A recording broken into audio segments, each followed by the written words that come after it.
Hi everyone, I'm teacher Benny. Welcome to this channel where you learn English and Luganda easily. And if you find this channel of great benefit to you, please feel free to send your support and love on the account numbers displayed on screen and mobile numbers, both Airtel and MTN.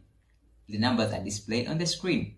And don't forget to subscribe, like, and share. Please do share my videos such that many people can benefit. Many people have benefited and they've sent their regards on my numbers as you see in the comments.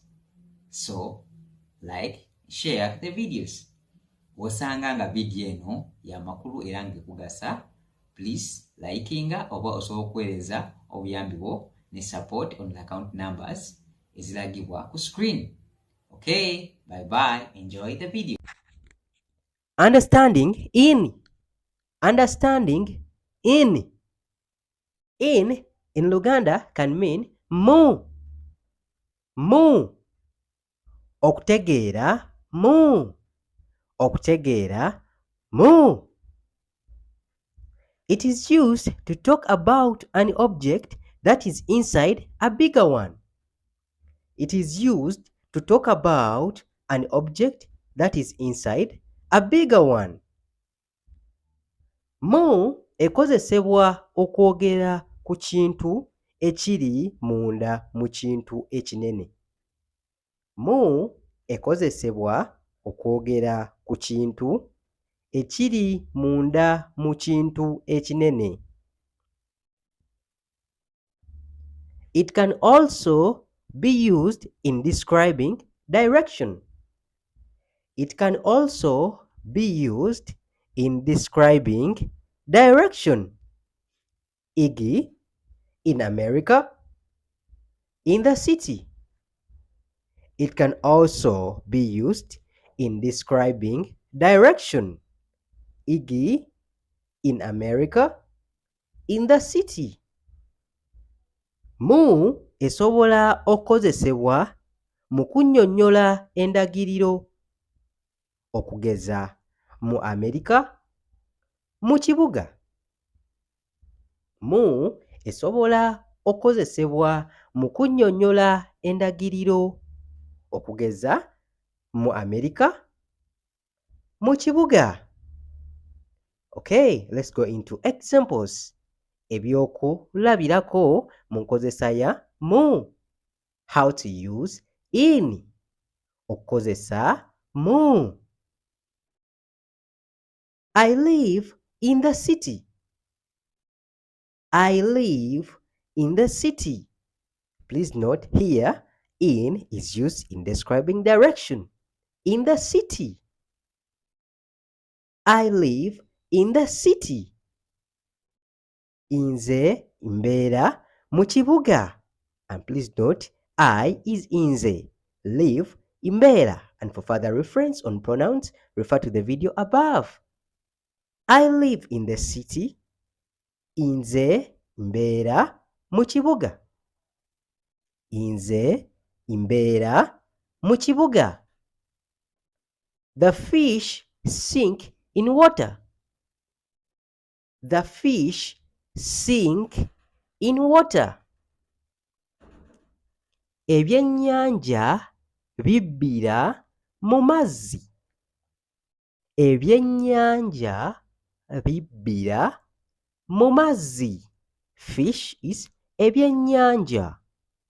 The fish sink in water. Ebyennyanja bibbira mu mazzi. We have a house in Uganda. We have a house in Uganda.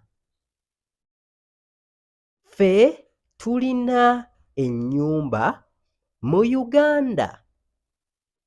Ffe tulina ennyumba mu Uganda. Anne is going in Massachusetts. Anne is going in Massachusetts. Anne ali kugenda mu Massachusetts. Anne ali kugenda mu Massachusetts. It happened in 1980. It happened in 1980. Kyo kyaliwo mu 1980. Kyo kyaliwo mu 1980. Kyo kyaliwo mu 1980. The comb is in the box. The comb is in the box. Ekisanirizo kiri mu bokisi. Ekisanirizo kiri mu bokisi. Martin will come in the evening. Martin will come in the evening. Martin will come in the evening. Martin ajja kujja mu kawungeezi. Martin ajja kujja mu kawungeezi. And please note, here at times, mu kawungeezi, mu is replaced with a, which is e in English. So we say Martin ajja kujja ekawungeezi. Martin ajja kujja ekawungeezi. Okay, because this is mostly used instead of mu kawungeezi, so we use ekawungeezi. Okay, hope you've got something. And if you're new to this channel, don't forget to press the subscription button so that you don't miss out any of my videos. Bye bye.